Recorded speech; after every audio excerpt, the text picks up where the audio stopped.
오늘 본문에는요, 요담의 비유, 요담의 우화 등등 그런 이제 표현을 쓰는데요. 그런 얘기가 나오고 있습니다. 요담은 누구입니까? 기드온이 낳은 자식들 중에서 남은 자식입니다. 남은 자식, 막내 자식입니다. 아비멜렉은 누구입니까? 첩의 자식이죠. 세겜 땅에 있는 첩의 자식이었는데 그 아비멜렉의 계략으로 인해 가지고 자신의 모든 형제들이 다 같은 날 같은 시에 큰 바위에서 죽고 자신만 간신히 살아서 이제 몸을 피했습니다. 이와 같은 상황 속에서 요담은 오늘 본문에 그리심산이라고 하는 그 산 꼭대기에서 세겜 사람들을 향해서 외치고 있습니다. 그 내용이 오늘 우리가 이제 함께 읽은 본문의 내용이 되겠습니다. 요담이 외치는 이 말씀 속에서 하나님이 오늘 우리를 향하신 음성이 있습니다. 이 음성을 잘 들으시기를 간절히 축복합니다. 우리 7절 말씀 다시 한 번만 보겠습니다. 7절이요. 시작. 사람들이 요담에게 그 일을 알림해 요담이 그리심산 꼭대기로 가서 서서 그의 목소리를 높여 그들에게 외쳐 이르되 세겜 사람들아 내 말을 들으라. 그리하여야 하나님이 너희의 말을 들으시리라. 아멘.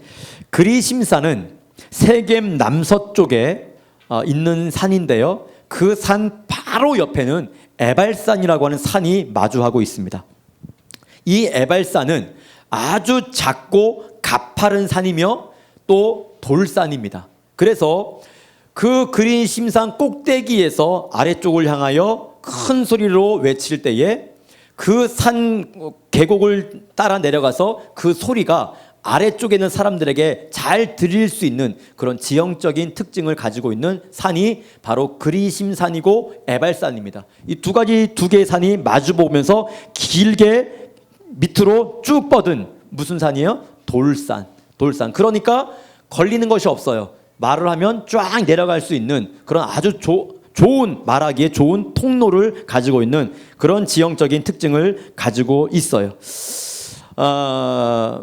요담은 이곳에서 지금 자신이 이제 하고 싶은 말을 하는데 밑에 넓은 들에서 사람들이 다니는 곳에서는 차마 지금 말할 수 없지요. 왜요? 잡혀 죽으니까 그래요. 상황 자체가 지금 산 꼭대기에서라도 하지 않으면 할 수 없는 그런 상황이에요. 막내 아들이라 그 말뜻처럼 힘이 없습니다. 그리고 오늘 우리가 함께 읽은 21절 말씀에도 보니까 이 말하고 얼른 도망해가지고 부엘로 갔다. 그렇게 나옵니다. 그러니까 이 말하고 아래서 듣던 사람들이 요담이다. 이 얘기 듣고 쫓아올랄까 봐 그 얘기 하자마자 그냥 도망간 거예요. 그만큼 지금 상황도 좋지 않고 지금 요담의 상태도 담대할 수 없는 그런 또 상태고 또 힘이 세더라도 지금 상황은 혼자 무엇을 어떻게 해볼 수 없는 그런 상황이 오늘 본문의 상황입니다. 그런데 이 그리심산은요, 고대로부터 어떤 산이었냐면 신명기 11장 29절 말씀에 보시면 이런 표현을 하고 있는데 제가 한번 읽어볼게요. 신명기 11장 29절에 보시면 내 하나님 여호와께서, 우리 같이 읽을까요? 시작. 내 하나님 여호와께서 내가 가서 차지할 땅으로 너를 인도하여 들이실 때에 너는 그리심산에서 축복을 선포하고 에발산에서 저주를 선포하라. 아멘. 그리심산에 지금 누가 있습니까? 현재 본문에 요담이 있습니다. 이 산에서는 옛날부터 어떤 말씀이 선포되었어요? 축복의 말씀이 선포되었고 에발산은요 저주의 말씀이 선포되었어요. 여호수아에 보면요, 여호수아 8장에도 보면 여호수아가 이곳에서 이스라엘 온 백성을 향해서 하나님의 축복을 선포하는 장면이 나옵니다. 그러니까 이 산에서는 대대적으로 하나님의 축복의 말씀만 선포되던 산이에요. 근데 오늘 본문에 요담이 무슨 말씀을 선포하냐? 저주의 말을 선포하고 있어요. 무슨 말이에요? 자기 형제들을 죽이고 왕이 되었다는 이 소식 앞에서 오늘 쉽게 말하면 이스라엘 백성들을 우회적으로 비꼬는 겁니다. 지금 축복의 산에서 축복을 전해야 되는데 축복의 산에서 저주의 말을 전하는 것을 통해 가지고 지금 요담의 심정 또 그들을 향한 하나님의 그 마음을 우회적으로 지금 이미 여기서 장소적으로 우리에게 알려주고 있는, 또 그들에게도 장소를 통해 가지고 그들에게 알려주고 있는 그런 모습을 우리에게 보고 있는데, 지금 7절 말씀에 제일 먼저 하는 말씀이 뭐냐? 세겜 사람들아 내 말을 들으라. 이렇게 표현하면서 하는 말씀이, 그리하여야 하나님이 너희의 말을 들으시리라. 세겜 사람들아 내 말을 잘 들어라. 그리해야 하나님이 너희의 말을 들으시리라. 여러분, 이 말은 모든 심판을 지금 하나님께 맡기겠다고 하는 요담의 마음을 우리가 읽을 수 있는 말씀이고요. 또한 하나님께서 자신이 한 말을 땅에 떨어뜨리지 않고 반드시 이루어 주실 것이라고 하는 믿음으로 또한 말입니다. 왜요? 하나님이 요담에게 너 이렇게 말해라, 이 말 듣고 지금 요담이 선포하는 것이 아닙니다. 대단히 7절 말씀에 이 말씀이 오늘 우리에게 도전이 되는데, 무슨 말이냐? 하나님, 내가 지금 저들에게 하는 말을 절대로 여러분 하나님 땅에 떨어뜨리지 말아주시고 반드시 이루어 주셔서 하나님이 나와 함께하는 것, 하나님이 이 가운데 함께하는 것을 보여주십시오. 대단히 믿음이 있었어요. 막내 아들이고 힘이 없는 사람이었지만 하나님에 관해서는 믿음의 사람이었습니다. 오늘 우리가 이런 선포할 수 있겠습니까? 참 여러분, 하나님 앞에 응답받기 전에 하나님, 지금 제가 선포하는 이 선포가 하나님의 말씀인 것을 꼭 하나님이 이루어 주심을 통해서 보여주셔야 됩니다. 대단한 믿음이죠. 대단한 믿음이에요. 우리는 금식 기도하고 막 그렇게 해서 하나님의 마음을 읽고 하나님이 응답 주신 것 같구나 했을 때 간신히 선포합니다. 그러나 요담은 그렇지 않아요. 내가 한 말 하나님이 책임져 주십시오, 이 말입니다 지금. 그런데 결국은 요 말씀대로 9장 후반부에서 이루어지는 역사가 일어나요. 대단한 믿음의 하나님이 역사하신 것입니다. 사랑하는 여러분, 믿음으로 선포할 수 있기를 바랍니다. 저와 여러분들 하나님을 의지하고 선포할 때 하나님이 그 말을 들어서 역사하실 줄로 믿습니다. 오늘 이제 이 말에 대한 이야기를 구체적으로 하기 전에 그가 이 세겜 사람들에게 비유를 들어가지고 우화 이야기를 하고 있는데, 그것이 바로 오늘 본문에 나오는 4가지 나무에 대한 우화입니다. 8절, 9절 그 유명한 요담의 우화가 우리에게 보여지는데 함께 읽겠습니다. 시작. 하루는 나무들이 나가서 기름을 부어 자신들 위에 왕으로 삼으려 하여 감람나무에게 이르되 너는 우리 위에 왕이 되라 하매, 감람나무가 그들에게 이르되 내게 있는 나의 기름은 하나님과 사람을 영화롭게 하나니 내가 어찌 그것을 버리고 가서 나무들 위에 우쭐대리오 한지라. 아멘. 어느 날 나무들이 감람나무를 찾아갑니다. 그리고 부탁을 해요. 우리의 왕이 되어달라. 그러나 감람나무는 그들의 제안을 거절합니다. 그 이유가 9절에 나오지요. 뭐예요? 나의 기름으로 하나님과 사람을 영화롭게 해야 되기 때문에 나는 너희들의 왕이 지금 될 수가 없다. 여기서 나의 기름으로, 여러분 잘 알듯이 이 감람나무의 기름은 우리가 흔히 말하는 올리브 기름입니다. 올리브 기름. 이 올리브 기름은 지금도 마찬가지고 그 당시에도 마찬가지예요. 요리에도 사용이 되었고, 약품으로도 사용이 되었고, 연료로도 사용이 되었고, 향수로도 사용이 되었어요. 특별히 하나님 앞에 제물을 바칠 때, 혹은 사람을 왕이나 선지자로 세울 때 기름을 부었는데, 그에 사용된 기름이 바로 이 감람나무유, 올리브유지요. 그러니까 굉장히 유용하게 하나님과 사람 앞에 사용되던 기름이 바로 이 감람나무 기름, 올리브 기름입니다. 왕이 되는 것이 매력적인 일이지만 그것보다 내 인생에 절대 포기할 수 없는 것이 바로 하나님이 나에게 주신 위치와 본분과 사명이라는 얘기입니다. 그들에게 지금 이 감람나무가 하는 말이, 이러한 자세는 무화과 나무도 마찬가지였어요. 이 감람나무가 거절을 하니까 이 나무들이 또 어떤 나무를 찾아갔어요? 무화과 나무를 찾아갑니다. 10절 11절 시작. 나무들이 또 무화과 나무에게 이르되 너는 와서 우리 위에 왕이 되라 하매 무화과 나무가 그들에게 이르되 나의 단 것과 나의 아름다운 열매를 내가 어찌 버리고 가서 나무들 위에 우쭐대리요 한지라. 아멘. 나의 단 것 나의 아름다운 열매를 내가 어찌 버리고 가겠느냐. 무화과 나무의 열매는 많은 사람들에게 기쁨을 줍니다. 배고픈 많은 사람들의 배를 채워주는 것이 무화과 나무의 열매예요. 결국 자신에게 중요한 것은 출세해서 왕이 되는 것이 아니라 하나님이 주신 이 본연의 자리를 지키고 본연의 사명을 제대로 잘 감당하는 것이라는 거예요. 그래서 나는 너희들의 왕이 될 수가 없다.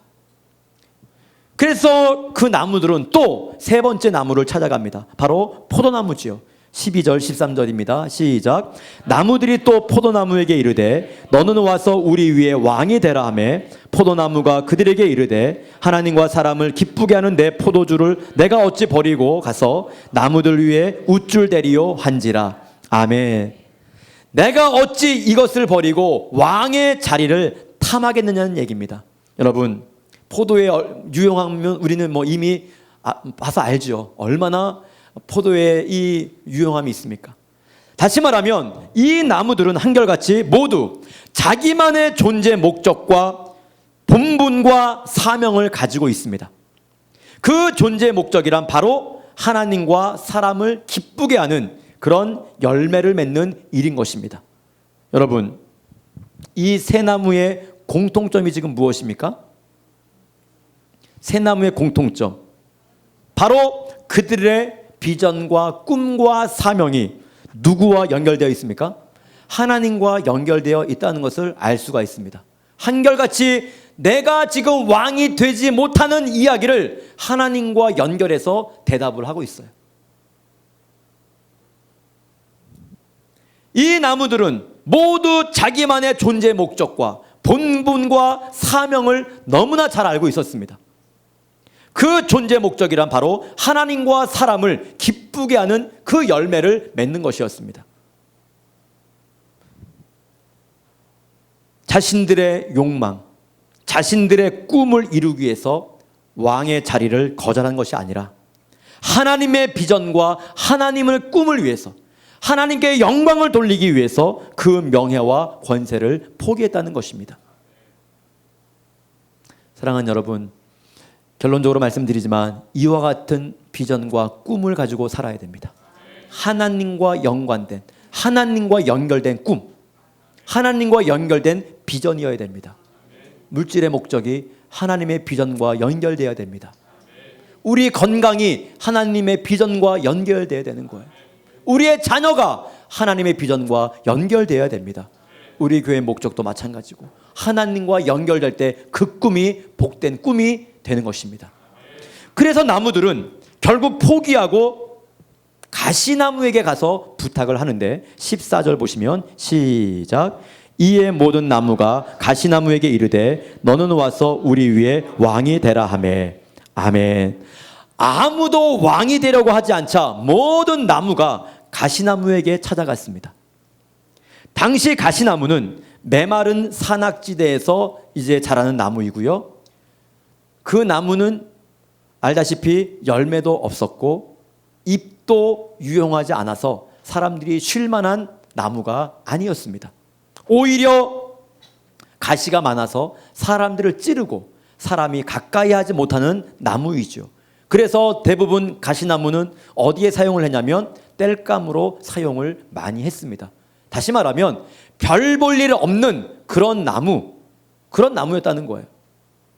그런데 나무들이 찾아와가지고 가시나무에게 우리의 왕이 되어달라고 그렇게 부탁을 하자 그 이야기를 들은 가시나무가 대답을 합니다. 15절 같이요. 시작. 가시나무가 나무들에게 이르되 만일 너희가 참으로 내게 기름을 부어 너희 위에 왕으로 삼겠거든 와서 내 그늘에 피하라. 그리하지 아니하면 불이 가시나무에서 나와서 레바논의 백향목을 살을 것이니라 하였느니라. 아멘.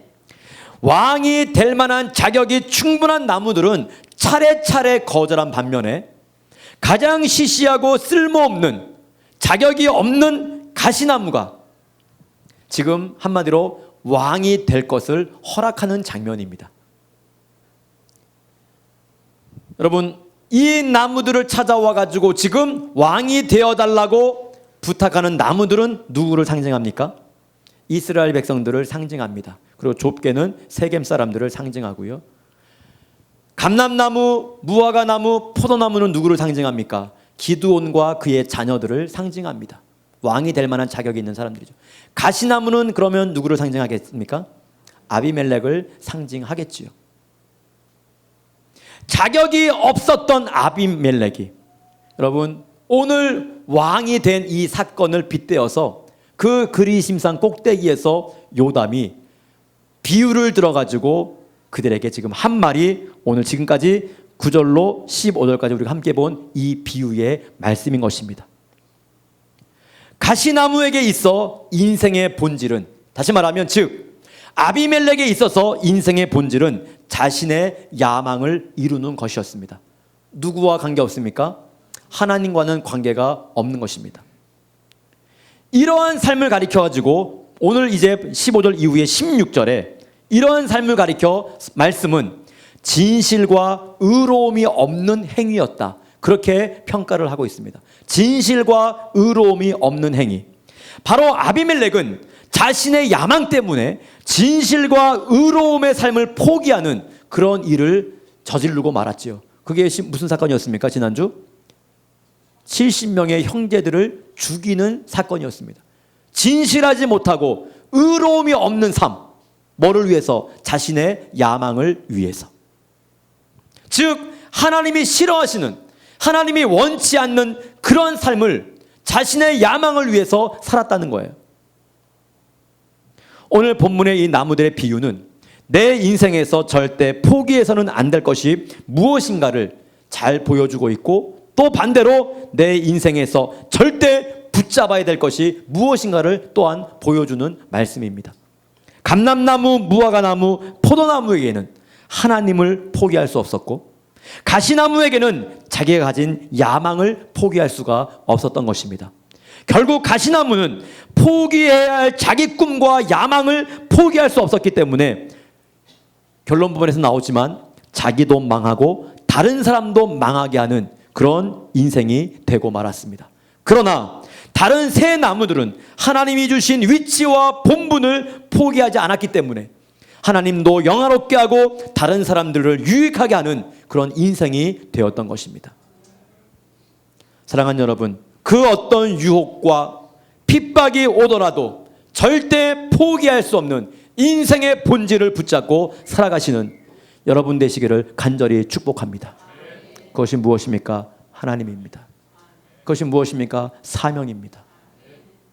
어떤 것과도 바꾸지 말아야 돼요. 이 이야기를 가지고 요담이 16절 말씀부터 21절까지 이제 쉽게 말하면 해석해주고 적용을 주고 있는 말씀이 소개되고 있습니다. 16절 말씀 같이 읽겠습니다. 시작. 이제 너희가 아비멜렉을 세워 왕을 삼았으니 너희 행한 것이 과연 진실하고 의로우냐? 이것이 여룻바알과 그 집을 선대함이냐? 이것이 그 행한 대로 그에게 보답함이냐? 아멘. 요담은 이스라엘 백성, 특히 세겜 사람들이 행한 이 일에 대해서 책망을 하고 있는 거예요. 이 일이 뭡니까? 아비멜렉을 왕으로 인정하고 삼은 것입니다. 이 왕 삼은 이 행동이 바른 행동이냐? 지금 그것을 따지고 있는 거예요, 요담이. 아비멜렉을 왕으로 삼은 행동이 우리 아버지와 우리 집에 대한 보답이냐? 그것을 따지고 있는 거예요. 그런데 계속해서 이 요담의 말은 절대 그렇지 않다는 것입니다. 17절 18절입니다. 시작.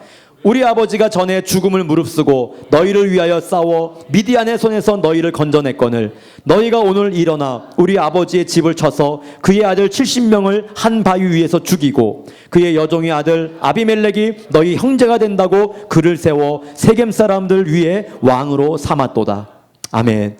우리 아버지가 전에, 기드온이죠, 죽음을 무릅쓰고 너희를 위해 싸워서 미디안의 손에서 건져내었는데 너희는 우리 아버지의 집을 쳐서 70명의 그 아들을 한 바위 위에서 죽이고 아비멜렉이 너희 형제가 된다고 해가지고 세겜 사람의 왕을 삼았기 때문에 너희들의 행동은 지금 무슨 것이 아니냐면 진실하고 의로운 행동이 아니다. 그리고 그의 집을 선대한 것도 아니고 은혜를 보답한 것도 아니라는 겁니다. 지금 결론의 말씀이. 사랑하는 여러분, 왜 이스라엘, 이 세겜 사람들은 하나님을 배반하고 기드온 가족을 선대하고 그들이 자신들에게 베풀어주는 은혜를 갚지 않았을까요? 여러 가지 이유가 있겠지만 사사기 8장 마지막 부분에서 우리가 살펴본 대로 기드온이 죽은 후에 이스라엘 자손들이 다시 바알들을 섬기고 바알 브릿을 자기들의 신으로 삼았다고 하는 데서 그 이유를 저는 찾을 수가 있다고 생각합니다.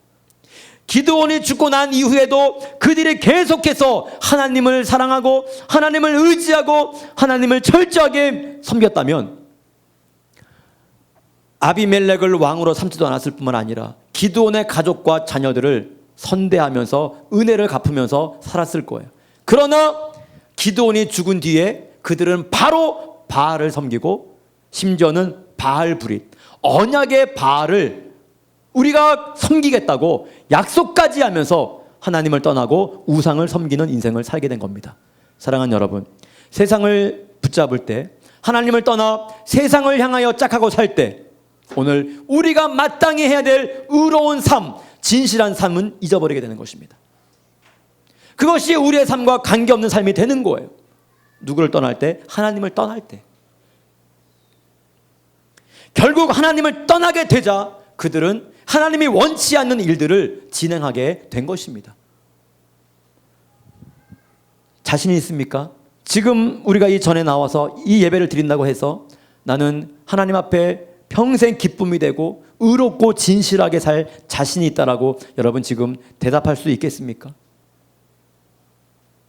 그러나 오늘 우리가 세상 바라보기 시작할 때, 세상의 꿈과 야망을 위해 신앙을 포기할 때, 그때부터 우리도 이와 같은 행동을 충분히 할 수가 있습니다. 하나님과 관계없는 행동, 하나님이 미워하시는 행동을 우리도 할 수 있다는 거예요. 그리고 19절 말씀 보시면 16절에서 표현했던 이 의로움과 진실함에 대한 이야기를 다시 한번 반복합니다. 우리 19절 읽겠습니다. 시작. 만일 너희가 오늘 여룻바알과 그의 집을 대접한 것이 진실하고 의로운 일이면 너희가 아비멜렉으로 말미암아 기뻐할 것이요 아비멜렉도 너희로 말미암아 기뻐하려니와. 아멘. 요담은 진실과 의로움이라는 말을 16절 19절에서 반복해서 지금 강조하고 있습니다. 그들은 마땅히 진실과 의로움으로 여호와를 섬겨야 됐고 진실과 의로움으로 사람들에게도 행동을 했어야 되는데 그렇지 못했다는 것에 대해서 지금 강하게 질타를 하고 있는 모습인 거예요. 사랑하는 여러분, 오늘 하나님 앞에 진실과 의로움으로 우리는 살아야 됩니다. 사람들에게도 진실과 의로움으로 대해야 되고요. 매년마다 각 나라의 여러 가지 지표들을 순위를 매기는 이제 그런 조사들을 많이 하는데요. 그 중에 그 지표 중에 이런 문항이 있습니다. 세계에서 기업하기가 가장 좋은 나라, 이런 순위를 매길 때가 있어요. 그러니까 회사하기가 가장 좋은 나라. 한국은 얼마나 될 것 같아요? 기업하기가 아주 좋지 않는 나라로 저 뒤에 있습니다. 순위가. 이유가 뭘까요? 의로움과 진실함 차이, 그런 것에서 한번 답을 찾아보세요. 한국은 기업하기가 좋지 않은 아주 저 뒷공문에 있는 나라입니다. 이유가 뭐예요?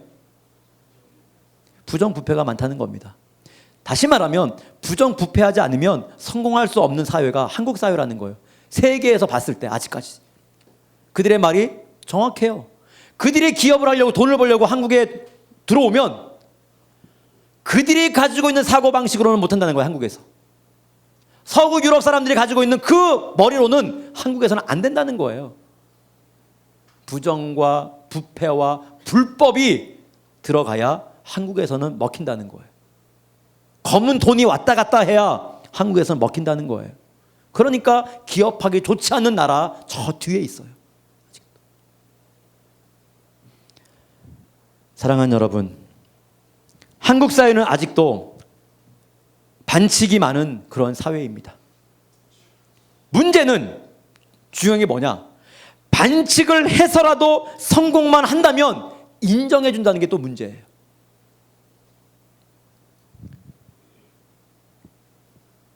영화 배우들이 좋지 않은 일로 언론에 오르내립니다. 그런데 멋진 영화 찍어서 관객 1,000만 이상 들면 한국 사람들은 굉장히 관대합니다. 그래, 댓글 보면 딱 나와요. 그래, 연기자는 연기만 잘하면 되지 뭐. 딱 나와요.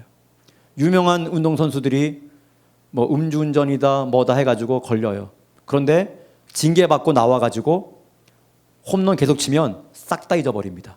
그래, 열심히 해서 잘 살아라. 아주 그냥 무슨 자기가 하나님인 것처럼 그래 너는 그래 뭐 음주가 대수냐 하면서 아주. 그런데 반대로 조금만 못하면 완전 사람을 죽여요. 다. 불법을 저지르든 어떤 수단과 방법을 가리지 않든 그 명예가 올라가고 돈만 많이 벌면 한국 사람들은 인정해 줍니다. 그러니까 반칙을 해서라도 불법을 저질러서라도 그렇게 그 위에까지 올라가려고 하는 거예요. 만약에 그렇지 않다면 아무리 돈을 많이 벌어도 아무리 높은 직함을 가져도 한국 사회가 여전히 비판하고 질타한다면 정직하게 올라갈 거예요. 의롭게 올라갈 거예요. 한국 사회가 지금 그렇지 않다는 것입니다.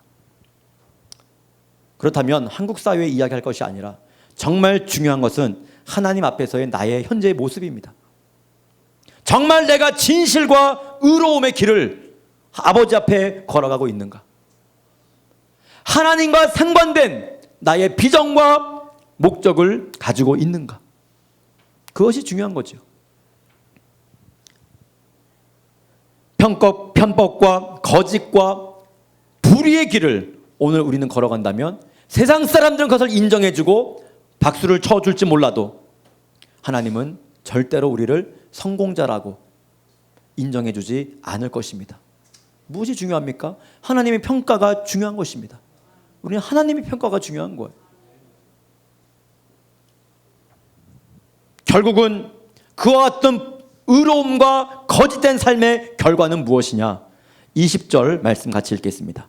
시작. 그렇지 아니하면 아비멜렉에게서 불이 나와서 세겜 사람들과 밀로의 집을 살을 것이요 세겜 사람들과 밀로의 집에서도 불이 나와 아비멜렉을 살을 것이니라 하고. 아멘. 지금 아비멜렉이 자신의 욕망을 위해서 같은 형제 70명을, 같은 형제가 아니더라도 문제고요, 사람을 70명을 죽였어요. 의롭지 않았어요. 거룩하지 않았어요. 불법을 저질렀어요. 이런 행동 뒤에 하나님이 계셨습니다. 그리고 하나님은 그와 같은 행동의 뒤에 여지없이 하나님의 방법대로 심판을 하십니다. 그런데 오늘 요담은 이렇게 말하고 있어요. 아비멜렉에게서 불이 나와서 세겜 사람들과 밀로의 집을 살을 것이요. 여러분, 다음 주에 보게 될지 다다음 주에 보게 될지 모르지만 9장 후반부에 가면 이 말이 그대로 이루어집니다. 실제로 아비멜렉이 세겜 망대로 도망간 세겜 사람들을 다 불에 태워 죽이는 장면이 나와요. 희한하죠? 불이 나와서 세겜 사람들과 밀로의 집을 다 살을 것이다라고 요담이 예언을 했는데 하나님이 그 예언대로 그대로 이루어 가시는 것을 볼 수가 있어요. 실제로 불에 타 죽는 것입니다. 불에 타 죽어요. 그리고 오늘 이 9장의 이 당사자인, 저주의 당사자인 이 아비멜렉은 한 여자가 높은 곳에서 떨어뜨린 맷돌에 맞아가지고 아비멜렉은 죽습니다.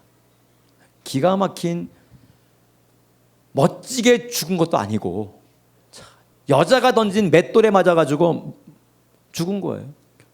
얼마나 우스워요. 죽는 장면도. 비참하디 성경에서 가장 약한 자가 누굽니까? 여자입니다. 그 여자가 던진 맷돌에 맞아서 왕이 죽었다? 어디 내놓지도 못할 그런 창피한 지금 말로예요.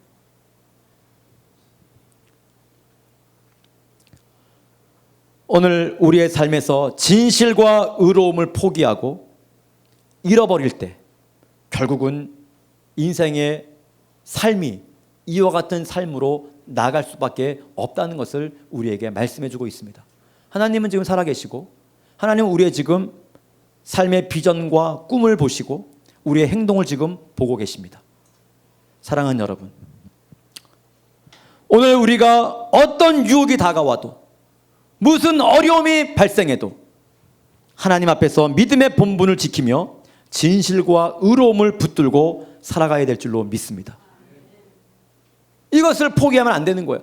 하나님을 포기하면 안 돼요. 그 하나님을 기쁘시게 하기 위한 진실과 의로움의 방법들을